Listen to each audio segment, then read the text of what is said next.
Karen stole a fire pit from a vet, got burned in court, and HOA fees combined.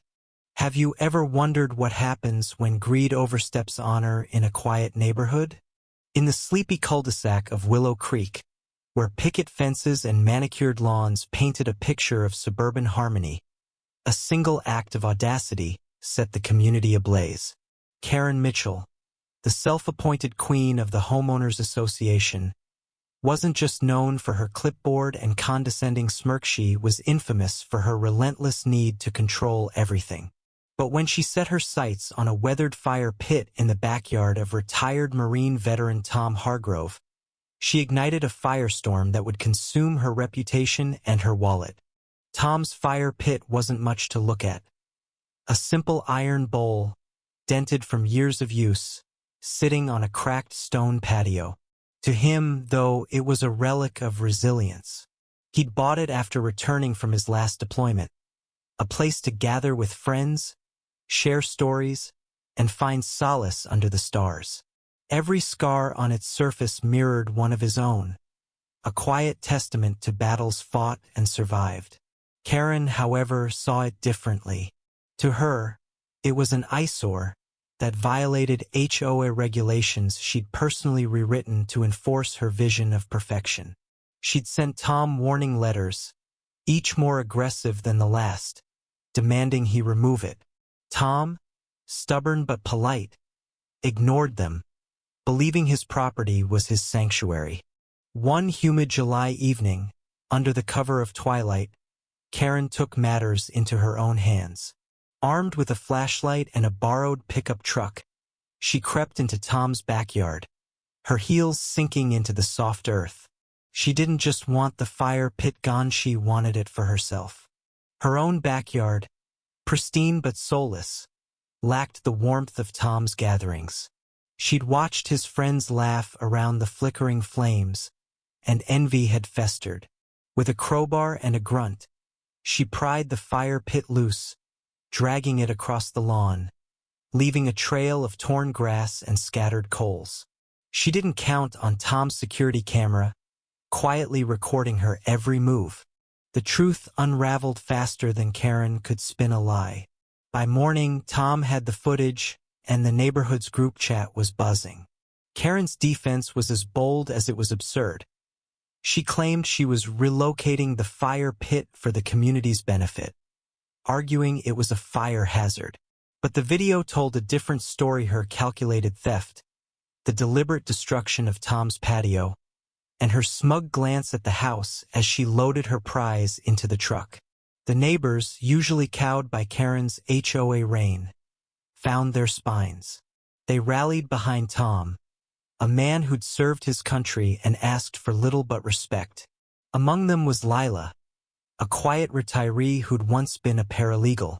She'd kept meticulous records of Karen's HOA overreaches, from fines for unapproved mailbox colors to threats over kids' chalk drawings. Lila's binder of evidence became the spark that turned outrage into action. The confrontation erupted at the next HOA meeting, held in the community center's stuffy conference room. Karen, perched at the head of the table, expected to steamroll the agenda as usual. But Tom walked in, flanked by neighbors, holding a USB drive with the damning footage. The room fell silent as he played it on the projector, Karen's face paling with every frame. She stammered, deflecting with claims of misunderstanding. But the crowd wasn't buying it. Lila stood, her voice steady, and revealed her dossier.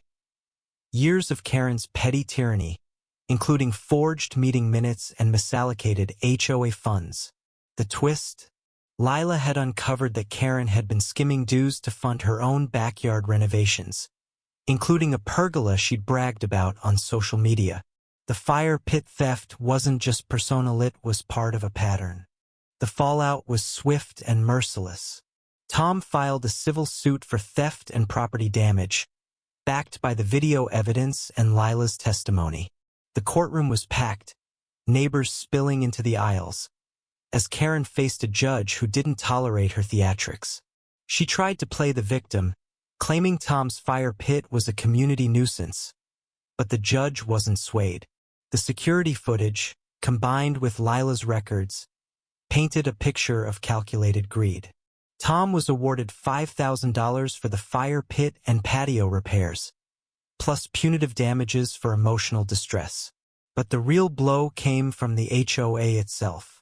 The board, now led by a newly emboldened Lila, voted to remove Karen as president and slapped her with a $10,000 fine for misusing funds, citing her own bylaws against her. Her refusal to pay led to a lien on her home, a bitter irony for the woman who'd once wielded fines like a weapon.